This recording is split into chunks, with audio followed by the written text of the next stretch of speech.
नमस्कार, मैं संजय सनम digital first news के व्यूवर्स का बहुत बहुत स्वागत। इस वक्त मैं सूर्य नगरी जोधपुर में हूँ और आज जिस शख्सियत से मैं आपका परिचय करवा रहा हूँ, उन्होंने नाकोड़ा भैरव जी महाराज का जो धाम है, उसका जो ट्रस्ट मंडल है, वो जैन समाज का सबसे बड़ा ट्रस्ट मंडल कहा जाता है। वहां से पचपदरा से वो निर्विरोध निर्वाचित हुए हैं। कोई चुनाव नहीं हुआ, लेकिन पचपदरा के लोगों ने जिन पर इतना विश्वास व्यक्त किया कि उनके सामने कोई उम्मीदवार खड़ा नहीं हुआ, ये तो खुशकिस्मत थे। ऐसे कुछ लोग और भी होंगे जिनको चुनाव का सामना नहीं करना पड़ा। लेकिन बताया जाता है कि नाकोड़ा ट्रस्ट मंडल का जो चुनाव है, उसमें बहुत जोर आजमाइश होती है। ये ट्रस्ट मंडल बहुत सम्मानजनक स्थान रखता है और जो बड़ा ट्रस्ट मंडल होता है तो आप समझते हैं कि जिम्मेदारियां भी बड़ी होती है, फंड भी बड़ा होता है, सेवा क्षेत्र के कार्य भी बड़े होते हैं और जितने भी नामी गिरामी व्यक्तित्व होते हैं वो इस ट्रस्ट मंडल का हिस्सा बनना चाहते हैं।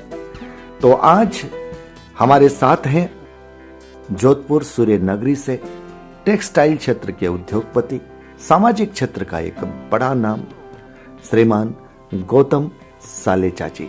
तो सबसे पहले गौतम सालेचा जी को बहुत बहुत बधाई दे रहे हैं कि अभी हम सुन रहे हैं कि नाकोड़ा ट्रस्ट मंडल के चुनाव की जो प्रक्रिया है वो चल रही है। अब जिनकी प्रक्रिया चल रही है वो निश्चित रूप से टेंशन में है, लेकिन गौतम जी के चेहरे पर मुस्कुराहट है, क्योंकि चुनाव प्रक्रिया का कोई सामना करना नहीं पड़ रहा। जनता ने उन्हें सीधा चुन करके भेज दिया है, उनके सामने कोई उम्मीदवार खड़ा नहीं हुआ है।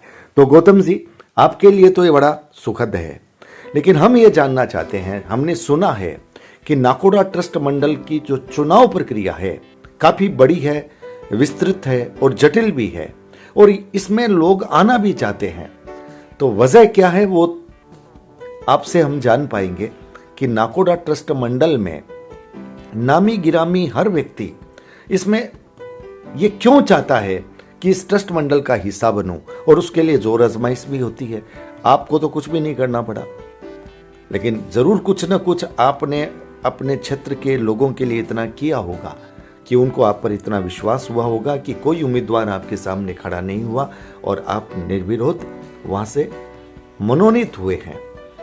गौतम जी, सवाल यह है कि चुनाव प्रक्रिया, इसके बारे में बहुत सारे लोग जानना चाहते हैं कि इतनी जटिल क्यों है, इतनी विस्तृत क्यों है, किस रूप से फेज फेज चुनाव होते हैं और किस तरह से प्रतिस्पर्धा होती है।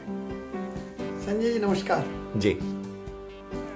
आपने नाकोड़ा के बारे में जानने की इच्छा जाहिर की।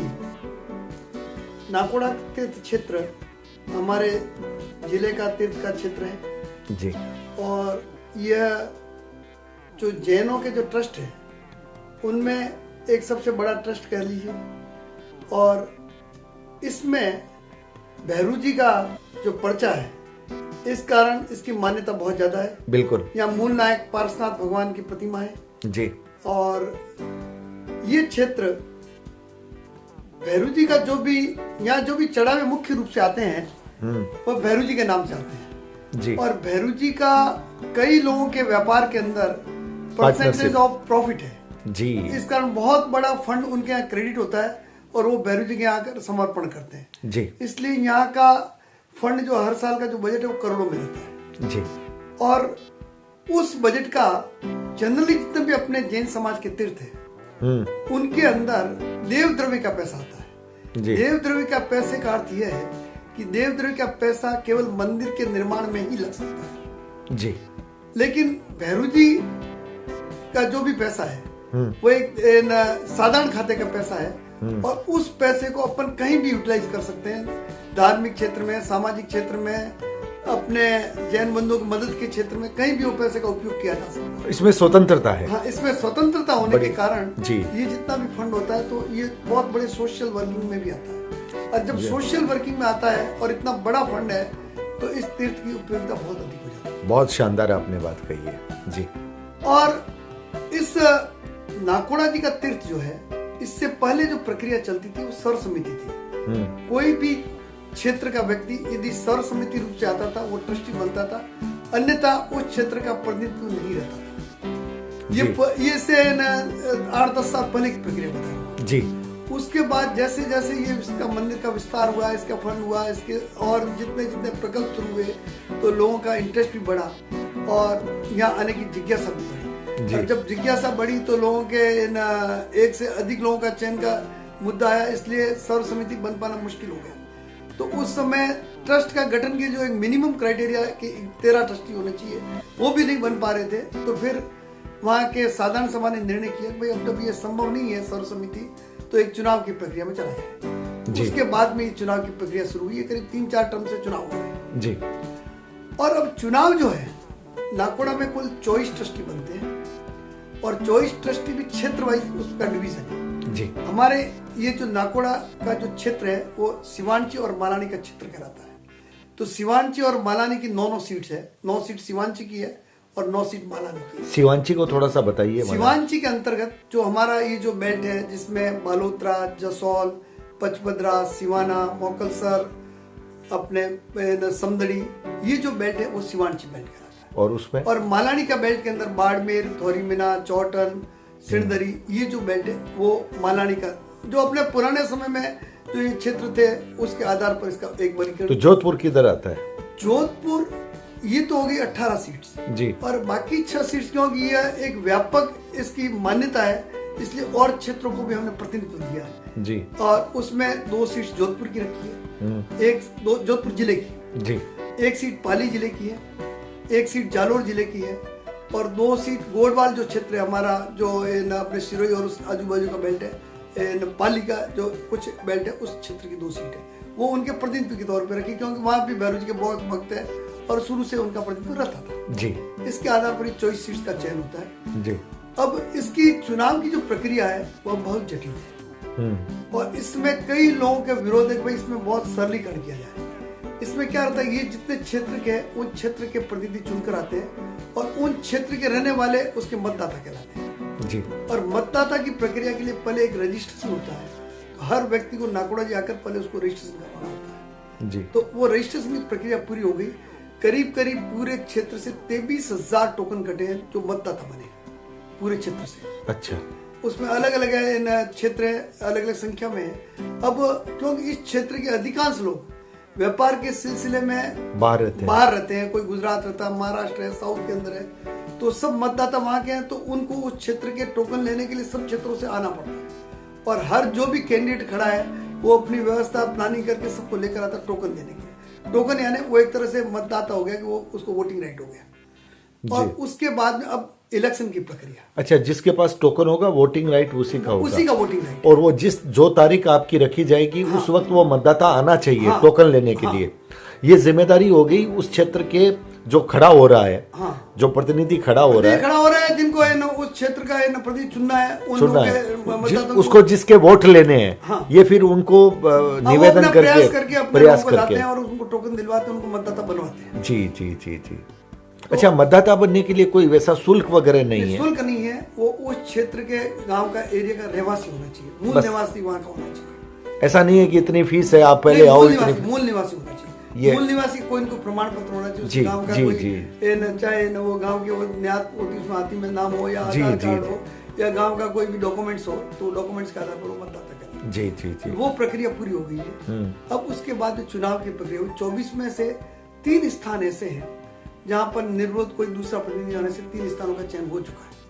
उसमें हमारा पचपदरा है, एक सिरदरी है और एक गोडवाल से हमारे कांति भाई। कहने का मतलब 3 आप उम्मीदवार ऐसे हो जिनको इस जटिल चुनाव प्रक्रिया में नहीं जाना, आपको जनता ने वैसे ही भेज दिया। हाँ, बाकी गठन होने के बाद ना ट्रस्टी करेंगे, लेकिन मतलब वो ठीक है। अभी अभी चुनाव नहीं हुआ, ऐसा लगता है जैसे राज्यसभा वाली सीट हो गई आपकी। नहीं, चुनाव नहीं होगा। अब बाकी जो 21 कैंडिडेट उनके चुनाव होंगे जी जी जी। उन चुनाव में क्योंकि एक साथ 22,000 लोगों की वहाँ भीड़ इकट्ठी नहीं हो, इसलिए उनको अलग अलग फेज में डिवाइड कर लिया।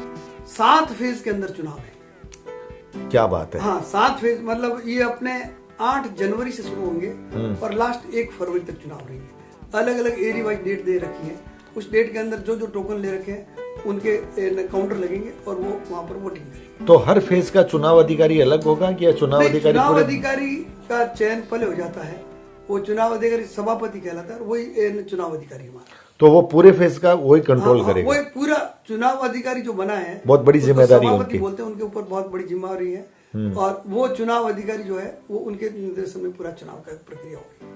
उनको 7 फेज में ड्यूटी में रहना पड़ेगा। नहीं, वो शुरू से लेकर शुरू से ट्रस्ट बोर्ड का गठन तक की जवाबदारी उस चुनाव अधिकारी की है। बहुत बड़ी जिम्मेदारी है जी। तो ये आपने एक तरह से बता दिया कि एक साथ भीड़ इकट्ठी ना हो, इसलिए 7 फेज में ये कर दिया गया है। और मतदान होता है, लेकिन रिजल्ट पता चलेगा 1 फरवरी को लास्ट वोटिंग है जी। 1 फरवरी रात को सारे मतपेटियों के सारे काउंटिंग हो जाएंगे और 2 फरवरी सुबह 11 बजे तक सारे जो भी रिजल्ट है सारे डिक्लेयर हो जाएंगे।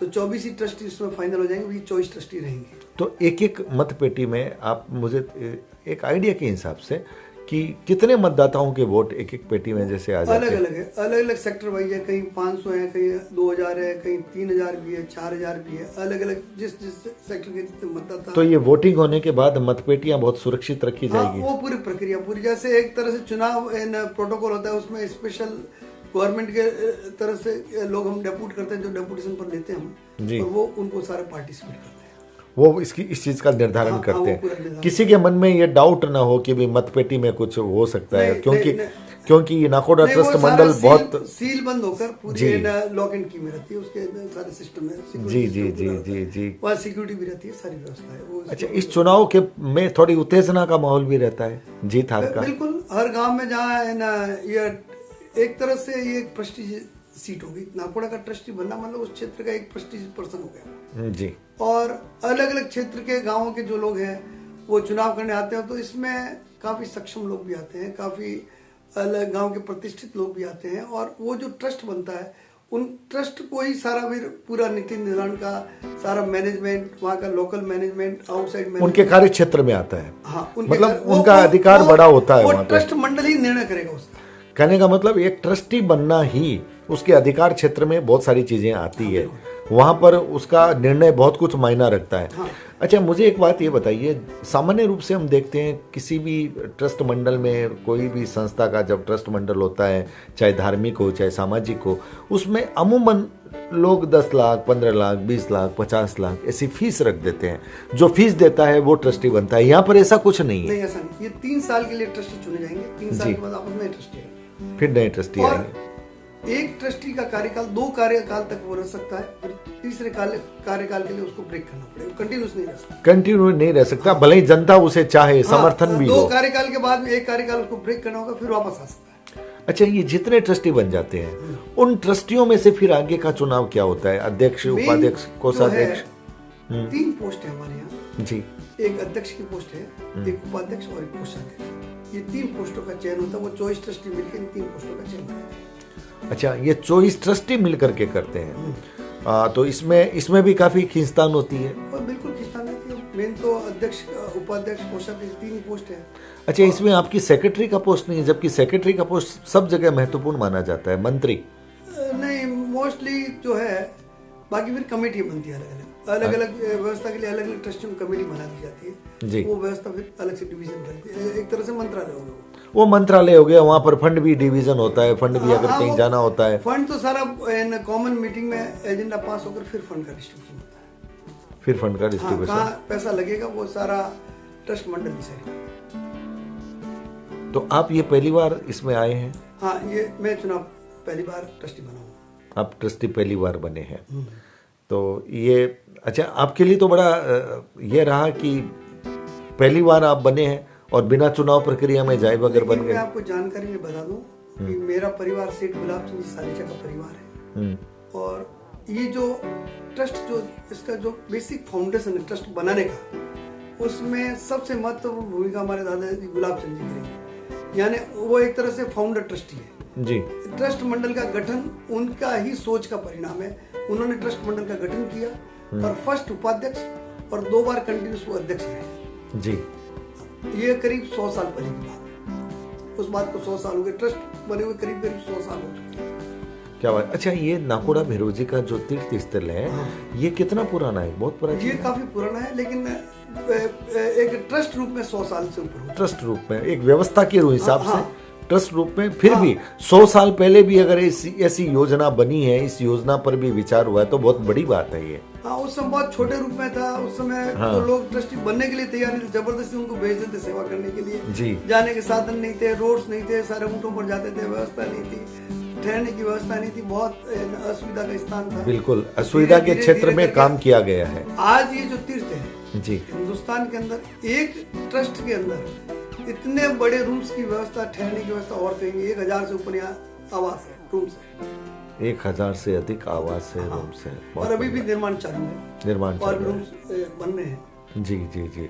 और सामाजिक क्षेत्र में भी बहुत सारे काम हो रहे हैं। सामाजिक क्षेत्र में यहाँ भी एक बहुत बड़ी गौशाला है यहाँ इस ट्रस्ट के अंतर्गत। यानी मेरे ख्याल से आपने देखा नहीं होगा, लेकिन हिंदुस्तान की सबसे आइडियल गौशाला होगी। इतनी सुव्यवस्थित गौशाला है नाकोड़ा में। हाँ, नाकोड़ा के अंदर, नाकोड़ा क्षेत्र के अंदर जी, वो नाकोड़ा संचालित करता है जी।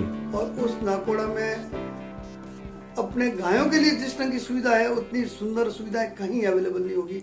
गायों के लिए हर सुविधा का वहाँ ख्याल रखा गया। इवन वहाँ आईसीयू तक का भी प्रबंध है। आईसीयू बना हुआ है, गायों को कोई प्रॉब्लम है, हॉस्पिटल आईयूसी के लेवल का हॉस्पिटल बना हुआ है। आईसीयू की भी यहाँ व्यवस्था दी गई है गायों के लिए। बहुत, कितनी गायें होंगी आपको? करीब 2500 से 3000 के आसपास गोधन वहाँ पर है। गाय की सेवा वहाँ पे होती है। बहुत सारे सवाल रहेंगे गौतम जी, उन सवालों को तो हम बाद में लेंगे, क्योंकि अभी आपकी चुनाव की प्रक्रिया चल रही है। जिस वक्त औपचारिक रूप से आप ट्रस्टी की शपथ ले लें, उस वक्त हमारे कुछ सवाल रहेंगे कि नाकोड़ा ट्रस्ट मंडल में क्या क्या सामाजिक क्षेत्र के काम हो रहे हैं, आप किन योजनाओं के साथ आए हैं। क्योंकि नया व्यक्ति आता है, नया विचार आता है, नया सृजन होता है। हर व्यक्ति की अपनी सोच होती है, और जो व्यक्ति जिस पद पर आता है वो अपनी सोच के अनुसार वहाँ पर निर्णय करता है, और नई नई चीज़ें इस रूप से फिर सामने आती है। तो उस वक्त हम इस सारी चर्चा आपके साथ करेंगे।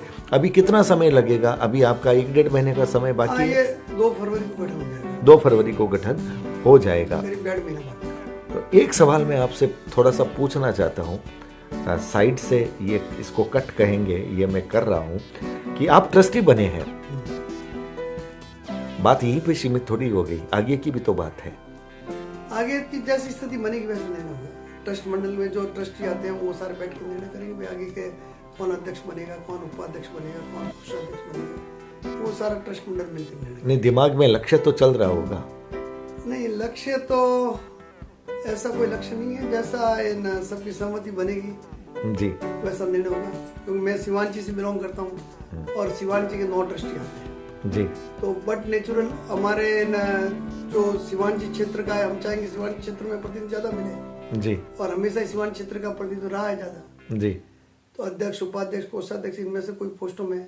और इसमें एक और विशेष बात है जी कि इसमें जो मूल मंदिर की मान्यता, मंदिर मार्ग जिसको बोलते हैं जी, वही इन पोस्टों पर आ सकता है, बाकी लोग नहीं आ सकते। अच्छा, आपने बहुत बड़ी बात कही। जैसे जैन समाज में बहुत सारे संप्रदाय हैं, तेरापंथी भी है, स्थानकवासी भी, और ट्रस्टी तो बन सकते हैं, लेकिन उस पोस्ट पे नहीं आ सकते। 3 पोस्टों पर नहीं आ सकते। और मेरा जो शिवांची का क्षेत्र है उसमें स्थानकवासी और तेरापंथियों का भी बाहुल्य है जी। तो काफी ट्रस्टी तेरापंथी और स्थानकवासी भी आते हैं। हाँ। लेकिन उनका भी समर्थन आपको, हर व्यक्ति को उनका समर्थन चाहिए। बट नेचुरल है, अपने क्षेत्र के हिसाब से वो चाहेंगे, अपने क्षेत्र का डेवलपमेंट, विकास के हिसाब से, या इस क्षेत्र का तीर्थ होने के कारण इस क्षेत्र का प्रतिनिधित्व हो।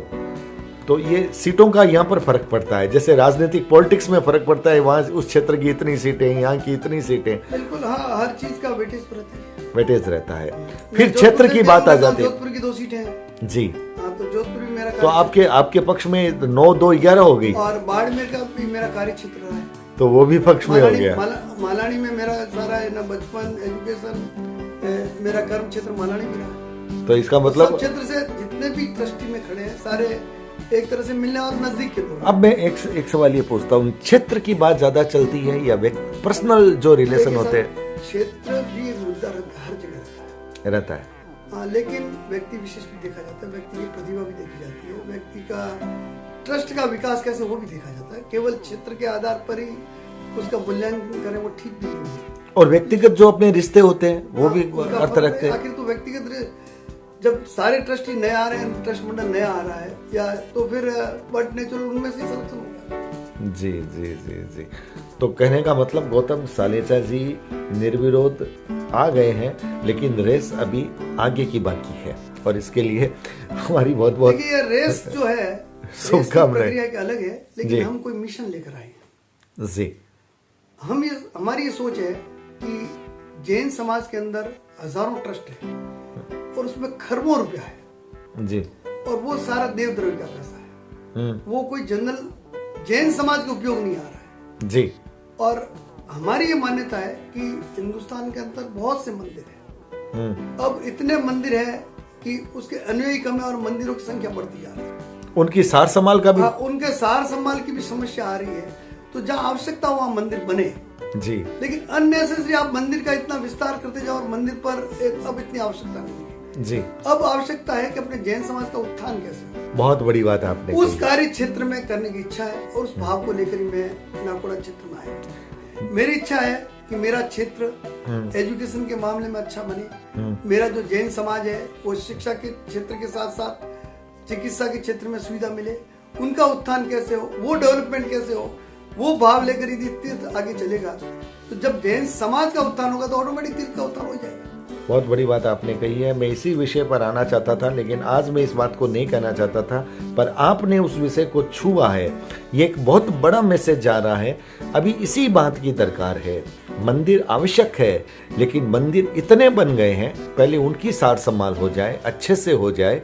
अभी वास्तव में आवश्यकता है कि जैन समाज के जो युवा जिनके हाथों में काम नहीं है, जो स्वावलंबी रूप में खड़े नहीं है, अपने पैरों पर खड़े नहीं है, उपयोग आना चाहिए, वो पैसा वहां उपयोग में आना चाहिए। यदि वो सक्षम होंगे तो बहुत सारा वापस रिटर्न देंगे आपको। बड़ी बात है। बहुत सारे ऐसे युवा हैं जो शिक्षा में बहुत आगे जाना चाहते हैं। काल था, जिस ढंग का कालखंड देखा है हिंदुस्तान के अंदर या पूरे विश्व ने जी, उस कालखंड के अंदर जैन समाज के अच्छे अच्छे लोगों की स्ट्रक्चर हुए जी, और उस समय अरबों खरबों का जो जैन समाज का फंड था उनके काम नहीं आया जी।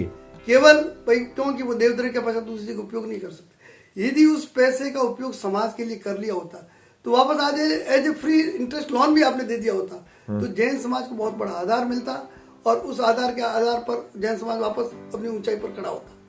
बहुत बड़ा संदेश है और आपकी ये जो सोच है ये क्रांतिकारी सोच है, आज के समय की सोच है। हम इसी सोच पर आपसे उस वक्त सवाल पूछना चाहते थे, लेकिन हमें खुशी है आपने हमारे सवाल का जवाब पहले ही दे दिया। एक आपको जानकारी दे दूं, हमारा क्षेत्र जो सीमांत का क्षेत्र है उसमें पचपदरा जिस क्षेत्र से मैं बिलोंग करता हूँ वो नाकोड़ा से 20 किलोमीटर दूर है जी, और वहाँ पर हिंदुस्तान की सबसे बड़ी रिफाइनरी आ रही, 1.25 लाख करोड़ का प्रोजेक्ट आ रहा है। तो इस क्षेत्र का बहुत बड़ा डेवलपमेंट आने वाला है और इतने बड़े डेवलपमेंट के साथ में हमारी एक सोच है कि यहाँ पर एक सुपर स्पेशलिटी हॉस्पिटल बने। यहाँ कोई भी इस ढंग का स्पेशलिटी हॉस्पिटल नहीं है। छोटी सी भी कोई प्रॉब्लम है उनको या तो अहमदाबाद जाना है या बॉम्बे जाना है या जोधपुर, छोटे मोटे इलाज के लिए जोधपुर जाना है। तो उस क्षेत्र के लिए हमारे ये सोच में है कि नाकोड़ा तीर्थ जो है उसको इनिशिएटिव लेकर इस ढंग का एक बहुत बड़ा प्रोजेक्ट स्वास्थ्य सेवा देना चाहते हैं। स्वास्थ्य सेवा के आधार पर हो तो इस क्षेत्र का भी विकास हो और इस क्षेत्र के लोगों के लिए एक बहुत बड़ा नाकोड़ा तीर्थ का एक तरह से योगदान रहे। बहुत बड़ी बात है। सेवा, नर सेवा, नारायण सेवा ये कहा जाता है और समाज की सेवा कैसे होती है, ये गौतम सालेचा जी के जो विचार हैं। ये पैसा तो पड़ा है, अरबों खरबों का पड़ा है, लेकिन पैसा अगर समाज के उपयोग में ना आए तो फिर वो पैसा भी किस काम का।